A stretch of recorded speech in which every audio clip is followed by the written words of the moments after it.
Hello everyone. Doctor Jay's biology में आप सबका स्वागत है। I have completed my BDS from civil hospital Ahmedabad, completed my MA in clinical psychology. So मेरा concept है let's learn biology as an art. Biology art की तरह पढ़ सकते हैं, एंटरटेनमेंट के साथ पढ़ सकते हैं। ये बिल्कुल बोरिंग सब्जेक्ट नहीं है, इसको आर्ट की तरह पढ़ सकते हैं, आर्ट की तरह सीख सकते हैं। तो आज का जो हमारा टॉपिक है वहाँ से शुरू करते हैं बायोलॉजी की इस एडवेंचरस जर्नी की।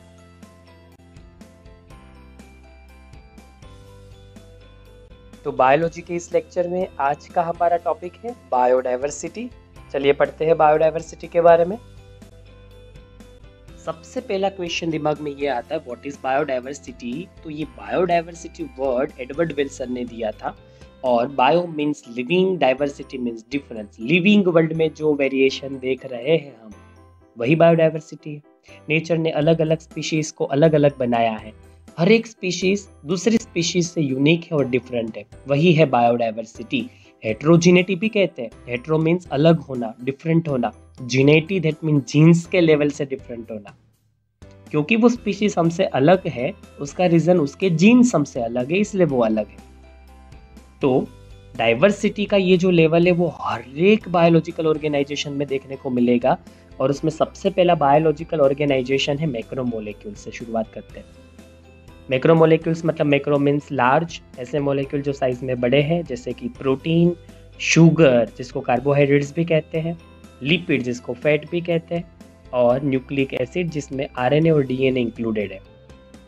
ये जब यूनाइट होते हैं तो बनते हैं सेल्स, सेल्स यूनाइट होते हैं तो बनती है टिश्यू, टिश्यू से बनते हैं ऑर्गन्स, ऑर्गन से ऑर्गेनिज्म। ये सब लेवल पे डिफरेंस है। देखिए, ह्यूमन में जो प्रोटीन पाया जाता है शायद वैसा प्रोटीन प्लांट में ना पाया जाए। प्लांट का प्रोटीन ह्यूमन प्रोटीन से डिफरेंट होगा, और बैक्टीरियल प्रोटीन प्लांट के प्रोटीन से डिफरेंट होगा। वैसे ही जैसा आरएनए और डीएनए का स्ट्रक्चर ह्यूमन में है, वैसा आरएनए का स्ट्रक्चर वायरस में ना पाया जाए, कुछ डिफरेंट तरीके का आरएनए वहाँ मिले। जैसे सेल्स ह्यूमंस में है, वैसे सेल्स प्लांट में ना भी हो। जैसे प्लांट में जाइलम होती है, फ्लोएम होती है, ऐसा कुछ तो ह्यूमंस के पास नहीं होता। ह्यूमंस के पास लिवर सेल्स होते हैं, हार्ट सेल्स होते हैं, स्किन सेल्स होते हैं, और वैसे सेल्स प्लांट में बिल्कुल नहीं होते। इसका मतलब है अलग अलग स्पीशीज में सेल्स भी डिफरेंट डिफरेंट तरीके के होते हैं, प्रोटीन भी डिफरेंट डिफरेंट स्ट्रक्चर शो करता है, लिपिड भी अलग अलग तरीके का, आरएनए डीएनए भी डिफरेंट डिफरेंट होते हैं। मतलब सिर्फ ऑर्गेनिज्म ही ऊपर ऊपर से अलग अलग वेरिएशन शो नहीं करता, उसके अंदर जो सेल्स है वो भी वेरिएशन शो करते हैं, उसके अंदर जो मैक्रोमोलेक्यूल्स है वो भी वेरिएशन शो करते हैं। तो ये जो कॉम्प्लेक्स डेफिनेशन दिख रही थी उसका बहुत सिंपल मीनिंग है, अलग अलग ऑर्गेनिज्म एक दूसरे से अलग अलग दिख रहे हैं क्योंकि उनके जीन्स अलग हैं, उनके सेल्स अलग हैं, उनमें मैक्रोमोलेक्यूल्स भी डिफरेंट डिफरेंट स्ट्रक्चर शो कर रहे हैं।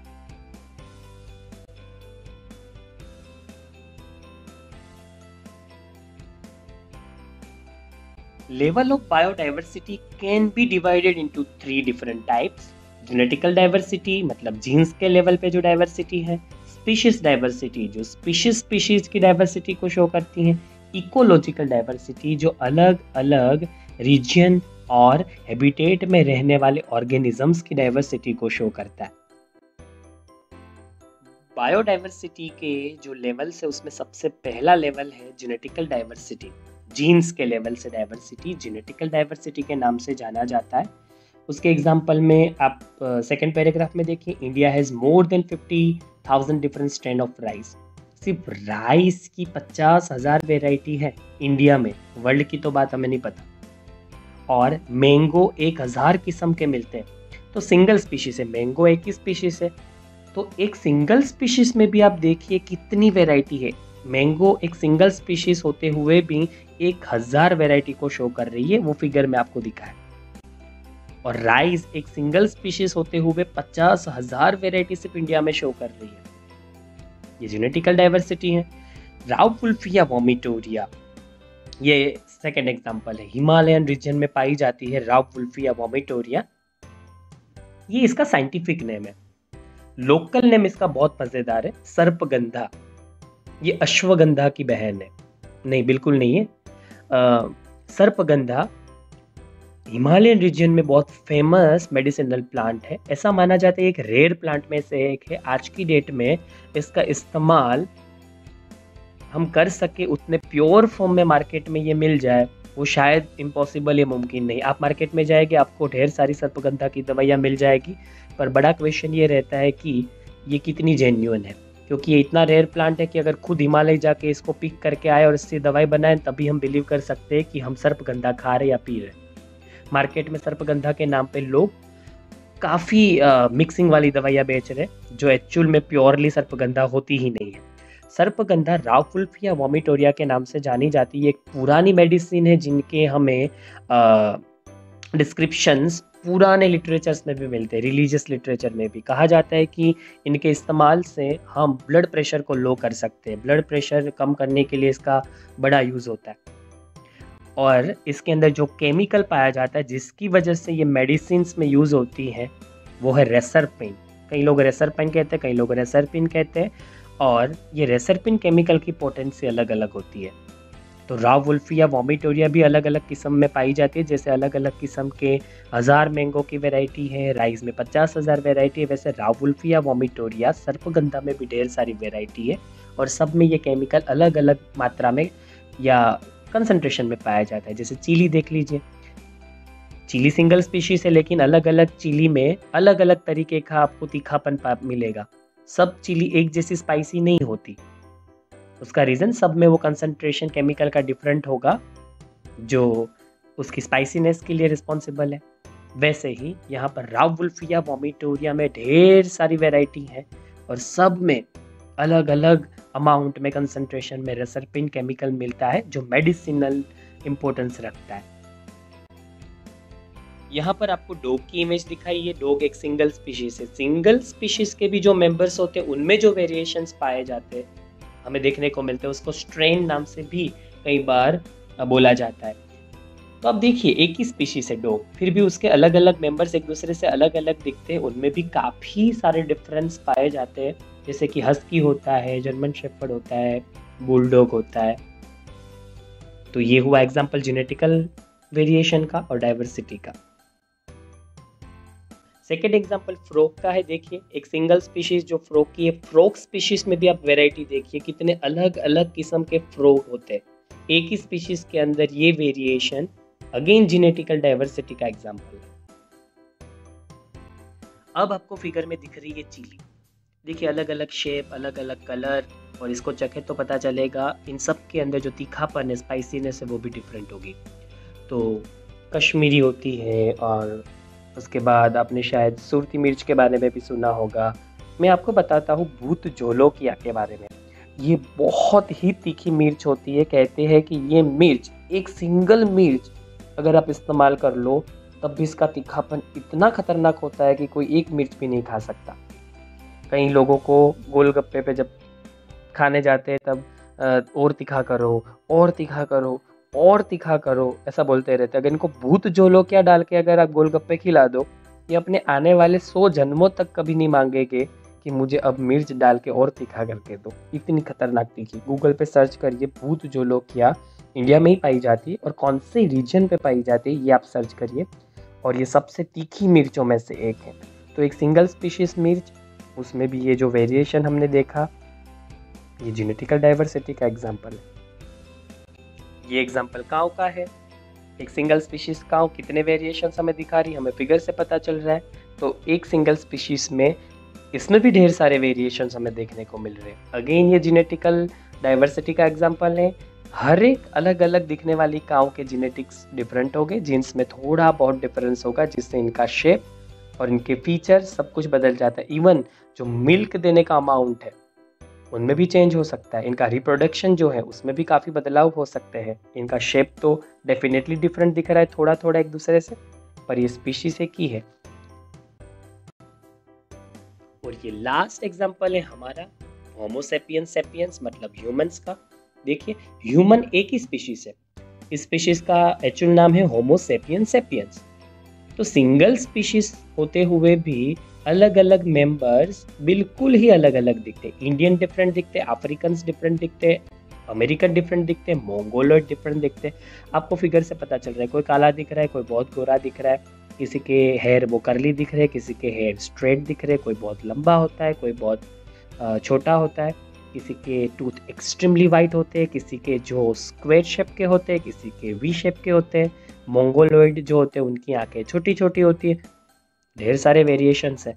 तो स्पीशीज एक होने के बाद भी इन सब में इतने वेरिएशंस का मतलब है इन सब के जेनेटिक्स डिफरेंट है। तो एक ही स्पीशीज के अंदर ये जो वेरिएशंस पाए जाते हैं उसी को हम कहते हैं जेनेटिकल डाइवर्सिटी। हमारा सेकेंड लेवल डाइवर्सिटी में है स्पीशीज डाइवर्सिटी। तो अलग अलग स्पीशीज जो एक दूसरे से अलग अलग दिखती है उसको स्पीशीज डाइवर्सिटी कहेंगे, और वो डेफिनेटली अलग दिखेगी क्योंकि एक स्पीशीज दूसरे से अलग दिख रही है तब तो उसको सेपरेट स्पीशीज का दर्जा मिला, उसको पोजीशन मिली। देखिए, तो ह्यूमन डेफिनेटली काऊ से डिफरेंट दिखेंगे, काऊ मंकी से डिफरेंट दिखेगी। यहाँ पर आपको फ्रॉग दिखा है तो फ्रॉग सालामेंडर से डिफरेंट दिखेगा, ये स्पीशीज डाइवर्सिटी हुई। वेस्टर्न घाट, इंडिया में जो वेस्टर्न घाट है वहाँ सबसे ज़्यादा डाइवर्सिटी पाई जाती है, और खास करके एम्फीबियन स्पीशीज़ की बात करें तो एम्फीबियन सबसे ज़्यादा पाए जाते हैं ईस्टर्न घाट्स के कंपैरिजन में। तो स्पीशीज़ डाइवर्सिटी में हम बात कर रहे हैं कि एक स्पीशीज़ दूसरी स्पीशीज़ से अलग है, काऊ मंकी से अलग है, मंकी ह्यूमन से अलग है, ह्यूमन प्लांट से अलग है। इस तरीके का जो डिफरेंस है उसको स्पीशीज़ डाइवर्सिटी में हम डालेंगे। तो इस फिगर में आपको सालामेंडर दिख रहा है, डेफिनेटली एक एम्फीबियन है। तो एम्फीबियन के ग्रुप में फ्रॉग भी आता है, पर फ्रॉग एक अलग स्पीशीज है, सालामेंडर एक अलग। और आपको फिगर देख के पता चल गया होगा कि फ्रॉग काफ़ी डिफरेंट दिखता है और सालामेंडर भी काफ़ी डिफरेंट दिख रहा है, क्योंकि फ्रॉग एक अलग स्पीशीज है, सालामेंडर एक अलग स्पीशीज है। तो ये दोनों के बीच का जो डिफरेंस है मॉर्फोलॉजिकल, एनाटॉमिकल जो भी हमें दिख रहा है वो हम डालेंगे किसमें, स्पीशीज डाइवर्सिटी के लेवल में। अगेन जो ये फोटो आप देख रहे हो एम्फीबियन की है, पर ये अलग स्पीशीज है। आगे आपने फ्रॉग देखा, सालामेंडर देखा, जो दोनों एक दूसरे से अलग थे, और ये है न्यूट, और न्यूट भी आगे वाले दोनों से डिफरेंट है क्योंकि ये डिफरेंट स्पीशीज है। तो अलग अलग स्पीशीज एक दूसरे से जो डिफरेंट दिख रही है वो डाइवर्सिटी को हम बोलेंगे स्पीशीज डाइवर्सिटी। और अब बात करते हैं बायोडाइवर्सिटी के तीसरे लेवल की, जिसको इकोलॉजिकल डाइवर्सिटी के नाम से जाना जाता है। देखिए, ये तो बहुत सिंपल है, डाइवर्सिटी इकोसिस्टम के लेवल पे हम देख रहे हैं। तो इंडिया की बात करते हैं, deserts, rain forest, mangroves, coral reefs, wetlands, estuaries उसको कहते हैं जहाँ पर रिवर एंड ओशन का वाटर मिक्स हो रहा है, अल्पाइन मीडोज जहाँ पर स्नो कवरिंग एरिया है वो अल्पाइन मीडोज।